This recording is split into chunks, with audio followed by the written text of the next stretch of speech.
अस्सलामु अलैकुम वरहमतुल्लाहि वबरकातुहू। प्यारे नाज़रीन, प्यारे बच्चों, मैं उम्मीद करता हूँ कि आप लोग अच्छे होंगे, बेहतर होंगे, खैर वाफियत से होंगे। आप सभी का इस्तकबाल है, आप सभी का खैर मक़दम है इस यूट्यूब चैनल पे। प्यारे बच्चों, आज हम आपके दरमियान लेकर हाजिर हुए हैं क्लास 10 का चैप्टर नंबर 13 का मुख्तसर तरीन सवालात। यानी कि माक़बल वाले सबक के अंदर हमने देखा था क्लास 10 का दरख्शां हिस्सा दोम जो है उसके अंदर असदुल्ला खान गालिब साहब के बारे में और सैयद शाह करामत हुसैन हमदानी के नाम जो इन्होंने ख़त लिखा था, और मकतूब निगारी को हमने पढ़ा था कि मकतूब निगारी किसे कहते हैं, मकतूब निगारी क्या चीज़ें होती है, उसको हमने पढ़ा था। तो उसी चैप्टर का क्वेश्चन और बाकी रह गया था, तो उसी को हम आपके दरमियान लेकर हाजिर हुए हैं। तो आज के वीडियो के अंदर, आज के सबक के अंदर इसके सब्जेक्टिव क्वेश्चन को देखेंगे, यानी कि मुख्तसर तरीन सवालात को देखेंगे, फिर उसके बाद मुख्तसर सवालात है उसको भी देखेंगे। तो चलिए शुरू करते हैं। शुरू करने से पहले आपसे एक छोटा सा दरख्वास्त है कि अभी तक आपने वीडियो को लाइक और शेयर नहीं किया तो लाइक शेयर करना ना भूले, क्योंकि आपके एक लाइक और शेयर कर देने की वजह से वो बहुत सारे बच्चे जो अभी परेशान हाल है, जिनको कोई ऐसा प्लेटफार्म नहीं मिल रहा है जहाँ से वो उर्दू की तैयारी बेहतरीन तरीके से कर पाए, वो बाकी जगहों पे भर भर के पैसे उनसे लिए जा रहे हैं। ऐसा कोई प्लेटफार्म नहीं है जहाँ पे आपसे पैसा चार्ज नहीं किया जाता है, समझ रहे ना। और यही एकमात्र एक ऐसा प्लेटफार्म है, फ्री ऑफ कॉस्ट आपको दिया जा रहा है कि यहाँ पे जिस तरीके से हमने ये कहा है कि ऑफलाइन के अंदर भी इस तरह से टीचर्स नहीं पढ़ा पाएंगे आपको, जिस तरीके से हम यहाँ पे आपके लिए मेहनतें करके आपके लिए जिस तरीके से हम आसान बनाकर पेश करते हैं। चूँकि किताब को पढ़कर सुना देते हैं, फिर किताब को समझा दिया जाता है, फिर उसके बाद मुख्तसर तरीन सवालात हो या कि मुख्तसर सवालात हो, उसको आपके दरमियान पेश कर दिया जाता है। और क्या लिखा हुआ है बोर्ड पे, ये तो वही चीज़ें होती है जो आपकी किताब के अंदर लिखी होती है। सवाल हम यहाँ पर एक इजाफा कर देते हैं कि उसका जवाब भी हम यहाँ पर लिख देते हैं, ठीक है ना। और ये लिखने ही पर इक्तिफा नहीं करते, बल्कि हम आपको पढ़कर भी समझा देते हैं कि ये जो लिखा हुआ क्या लिखा हुआ है, समझ रहे ना। तो उनको तक ऐसे बच्चों तक आप शेयर कर दीजिए। आपको एक शेयर कर देने की वजह से क्या होगा, उन बच्चों का भविष्य तो बन जाएगा जो परेशान हाल है, जिन्हें अच्छी प्लेटफार्म आज तक अभी तक नहीं मिला है, समझ रहे ना।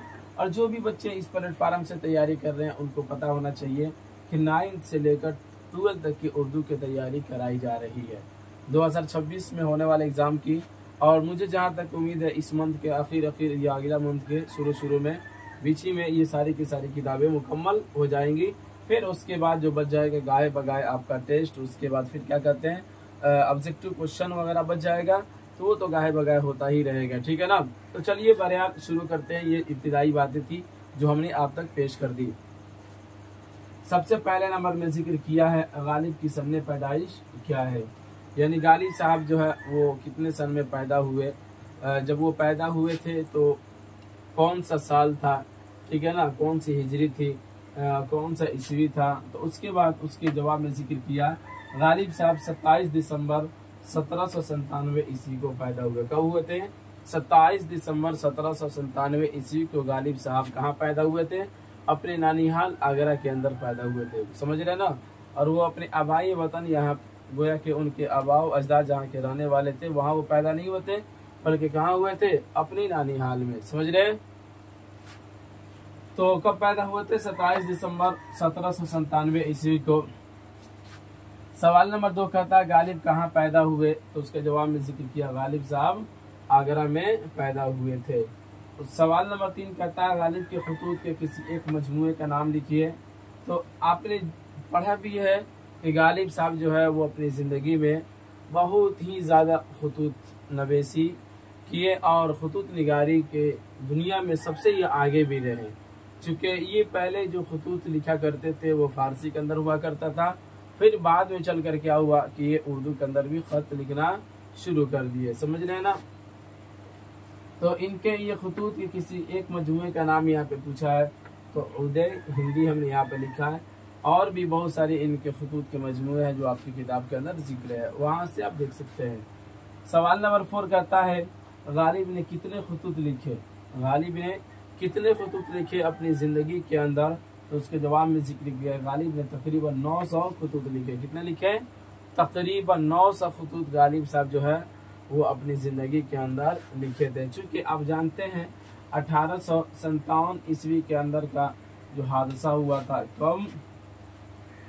1857 ईस्वी, ये जो मामला जो पेश आया था गदर का, ये ऐसा मामला था कि जो दिल को दहला देने वाला था। समझ रहे ना? दिल को दहला देने वाला वाकया था। चूँकि इसके अंदर मुगलों का क्या कहते हैं, अंग्रेज़ों की तो हुकूमत थी अपने हिंदुस्तान के अंदर, जैसा कि आप जानते हैं 1857 ईस्वी जो जंग अजीम हुई, तो इसके अंदर गालिब साहब के हज़ारों नहीं सैकड़ों जान के पहचान के लोग और इनके शागिर्द और इनके चाहने वाले हज़ारों लोग मारे गए। ठीक है ना? और वहीं से इनकी जो माली हालात जो है वो ख़राब हुई और उसके बाद होती ही चली गई। आखिरकार हुआ यूँ कि गालिब साहब क्या हुए, एक दिन इस दुनिया से वो क्या हुए, चल बसे। समझ गया ना? तो बहरहाल जब इनकी पूरी इतिहास के बारे में जब पढ़ने की बात आएगी तो फिर वहाँ पर इंशाल्लाह आपको पढ़ा दिया जाएगा, वरना ऐसे तो आपको अगर दिलचस्पी है इनमें गालिब साहब में तो मुताला करे, बाकी तो आपके ऊपर है। समझ रहे हैं? तो ये रहा आपके दरमियान मुख्तसर तरीन सवालात का 4 सवालात, उसके जवाबात। उम्मीद करते हैं कि आपको समझ में आया होगा। चलिए अब इसके आगे हम मुख्तसर सवालात को हल कर लेते हैं। तो मुख्तसर सवालात को अब देख लेते हैं। सवाल नंबर फर्स्ट है, यानी पहला सवाल ये है कि बाबू कहते हैं कि मकतूब निगारी क्या कहा?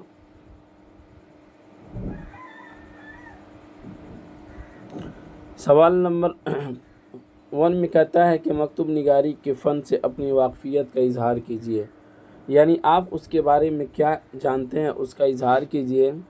तो उसके जवाब में ज़िक्र मकतूब निगारी उर्दू नसर की एक किस्म है। क्या है? उर्दू नसर की एक किस्म है। उर्दू में मकतूब निगारी की रिवायत बहुत क़दीम है। यह रिश्तेदारों और अहबाब की खैरियत दरियाफ़्त करने का बेहतरीन ज़रिया है, साथ ही एक दूसरे के साथ तबादले ख़यालात का एक मौसर रिवायती ज़रिया भी है। समझ रहे ना? यानी कि मकतूब निगारी जो होता है एक दूसरे के ख़यालात को तबादला करना, यानी अदला बदला करने का भी एक क्या होता है, एक बहुत ही मौसर ज़रिया होता है।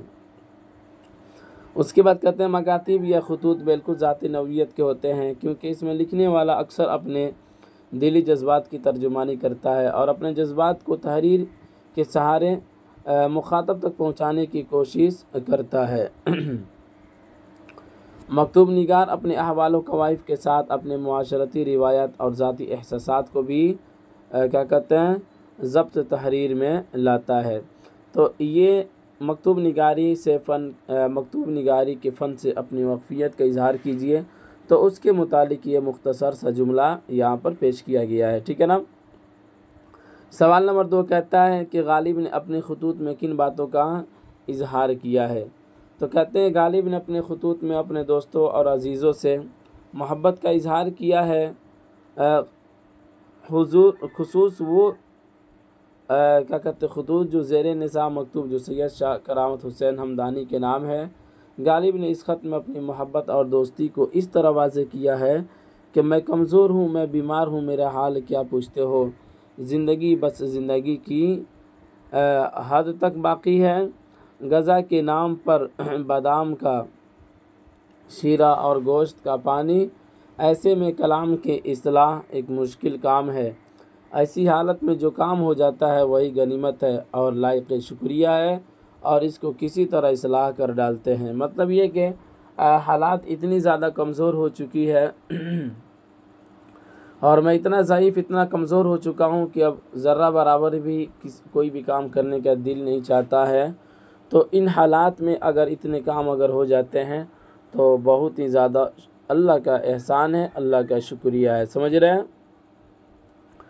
तो उसके बाद कहते हैं बाबू गालिब ने सवाल नंबर 3 कहता है गालिब ने अपने ख़त में दोस्ती और मोहब्बत का इजहार किन लफ्ज़ों में किया है? तो देखिए, एक चीज़ तो मैंने आपको पहले ही भी बता दिया है कि शायर लोग जो होते हैं उनकी बात ही कुछ और होती है। ठीक है ना। तो वो अल्फाज कुछ बोलेंगे और उसका मतलब और उसका यानी कि उससे इशारा किसी और चीज़ की तरफ रहेगा, समझ रहे ना। तो कहते हैं कि जो इन्होंने ख़त लिखा सैयद करामत हुसैन हमदानी के नाम, जो इन्होंने जो खतूत रवाना की, तो उसके अंदर इन्होंने किस तरह से ज़ाहिर किया है तो उसको देखते हैं। गालिब ने अपने ख़त में दोस्ती और मोहब्बत का इज़हार बहुत शीरी, सादा और रवा अल्फाज में किया है। चुनांचे गालिब अपने मकतूब इलाह से कहते हैं कि मैं कमज़ोर हूँ, बीमार हूँ, मेरा हाल क्या पूछते हो, ज़िंदगी बस ज़िंदगी की हद तक बाकी है, समझ रहे ना। इसी के अंदर उन्होंने दोस्ती का इज़हार के तौर पर ये अल्फाज बोले हैं। गालिब ये भी कहते हैं कि कलाम की सलाह के लिए उनका भेजा हुआ 100 रुपया तो मिल गया, मगर दोस्ती में इसकी कोई ज़रूरत नहीं थी। साथ ही उन्होंने अपने मकतूब इलाह सैयद करामत हुसैन हमदानी को बुरी नज़रों से महफूज रहने की दुआ भी दी है, समझ रहे ना। जैसा कि आप चैप्टर के अंदर पढ़े भी हैं कि जो पैसे मिले थे 100 रुपया, तो उसके ऊपर इन्होंने कहा कि इसको भेजने की कोई ज़रूरत नहीं थी, और आखिर में इन्होंने जो दुआ भी दिया है कि अल्लाह ताला आपको निगाह बद से महफूज रखे, समझ रहे हैं। तो इस तरह से गालिब ने अपने ख़त में दोस्ती और मोहब्बत का इजहार इन अल्फाज से किया है। आगे बढ़ते हैं। सवाल नंबर 4 कहता है गालिब का तारुफ मुख्तसरन लिखिए, समझ रहे हैं ना, थोड़ा सा लिखना है, मुख्तसरन लिखना है। तो गालिब का पूरा नाम मिर्ज़ा असदुल्ला खान था और गालिब तखल्लुस करते थे, समझ रहे हैं। उनकी पैदाइश आगरा में 1797 ईस्वी में हुई। उनके वालिद का नाम मिर्ज़ा अब्दुल्ला बेग था और वालिदा का नाम इज़्ज़तुन्निसा बेगम था। वो बचपन में ही साया पैदरी से मारूम हो गए और चाचा नसरुल्ला बेग ने उनकी परवरिश की। मौलवी मुअज़्ज़म के मकतब में गालिब ने इब्तिदाई तालीम हासिल की और वहीं से गालिब ने शेर व शायरी शुरू कर दी, समझ रहे ना। यानी कि मौलवी मुअज़्ज़म के मकतब में इब्तिदाई तालीम हासिल किए और बचपन ही से ये शेर व शायरी शुरू कर दिए, तभी तो फिर ये दुनिया के बड़े बड़े शवरा में इनका नाम शुमार किया जाता है। तो देखिए कहा जाता है ना कि जिस काम को आप जितना पहले शुरू कीजिएगा ना, तो उसके अंदर आप उतने ही ज़्यादा माहिर होते हुए चले जाइएगा, समझ रहे ना। जब लोग उस काम को करने के लिए जब इरादा बनाएंगे, सोचेंगे, तब तक आप उस काम के माहिर फ़न हो गए रहेंगे, समझ रहे ना। इसीलिए कहा जाता है कि जो भी काम करना है उसको फिलफौर शुरू कर दिया जाए, ताकि ये हो कि वक्त से पहले इसका अंजाम हमारे हाथों में रहे, समझ रहे हैं। तो ये गालिब साहब का मुख्तसरन तारुफ रहा। आगे बढ़ते हैं। सवाल नंबर 5 कहता है गालिब के खतूत की ज़बान पर 5 सतरें लिखे। गालिब की खतूत की ज़बान पर 5 सतरें लिखे। तो देखिए पहले में आप चैप्टर भी पढ़े हैं तो वहाँ भी आपको बात समझ में आई गई होगी। तो गालिब के खतूत जो भी है, ये जो भी खतूत निगारी किए, तो देखिए इनका खतूत निगारी का सबसे एक उम्दा तरीका ये रहा कि इन्होंने कहा कि मैंने मुकालमा को, किसको बाबू, मुकालमा को मैंने मुरासला, क्या होता है मुरासला के मतलब ऐसा होता है, मुरासला को ये कहते हैं कि जो भी मेरा भेजा हुआ ख़त था तो उसको हमने मुकालमा बना दिया। क्या कर दिया? मुकालमा बना दिया। यानी कि ऐसा लगता है कि जो भी खतूत हम लिखते हैं जिसके पास जाता है और जब वो बंदा पढ़ता है तो ऐसा लगता है कि हम दोनों क्या होते हैं, आपस में एक दूसरे के आमने सामने बैठकर बातें कर रहे हैं। तो सबसे पहले तो इनकी खतूत पर क्या कहते हैं, ये इनकी बहुत बड़ी खासियत थी खतूत की, समझ रहे हैं। चलिए कहते हैं उसके बाद गालिब के खतूत की ज़बान इंतहाई रवां, साफ़, शफाफ और दिलकश है। जिसने फ़ारसी में बेहतरीन शायरी की हो, अपने अहद में उम्दा और बामुहावरा ज़बान का इस्तेमाल किया है, जो आज के मनाजिर में कभी इस तरह अहम हैसियत रखती है और हम तरसील व अबलाग के मरहले से आसानी से गुज़र जाते हैं। एक इंसान जब दूसरे इंसान को अपनी बात रखता है तो उस तक पहुंचने की अवलीन शर्त है कि उसके अगला उसकी ज़बान को समझ रहा है। ये गलत लिखा है, ठीक है ना, अगला हो जाएगा, अगला है, अगला उसकी ज़बान को समझ रहा है या नहीं। गालिब को इस ज़बानदानी में कमाल का दर्जा हासिल है। जाहिर सी बात है कि जैसे कि मान लीजिए हम आपको पढ़ा रहे हैं, समझ रहे हैं ना, तो सबसे बड़ी बात ये होगी कि जो हम आपको सबक पढ़ा रहे हैं तो तो वो सबक आपको समझ में भी आनी चाहिए, समझ रहे ना। वरना ऐसे ही पढ़ा कर बक कर चले जाए और आपको समझ में ना आए तो फिर समझिए कि ये काबिलियत से अलग ये बातें हो जाती है, ये टीचर के शान के ख़िलाफ़ हो जाता है। इसी तरह से ये कहना चाहते हैं कि जो भी खतूत जिसको भी रवाना किया जाए, जब एक इंसान दूसरी इंसान तक अपनी बात को पहुंचाता है या रखता है तो उसकी सबसे पहली शर्त यह है कि जिस तक पहुंचाया जा रही है बातें उसको समझ में भी आना चाहिए, समझ रहे ना। तो इन चीज़ों के अंदर गालिब साहब जो थे वो बिल्कुल समझ लीजिए PhD किए हुए थे और इनको इन चीज़ों के अंदर महारत हासिल थी, समझ रहे हैं।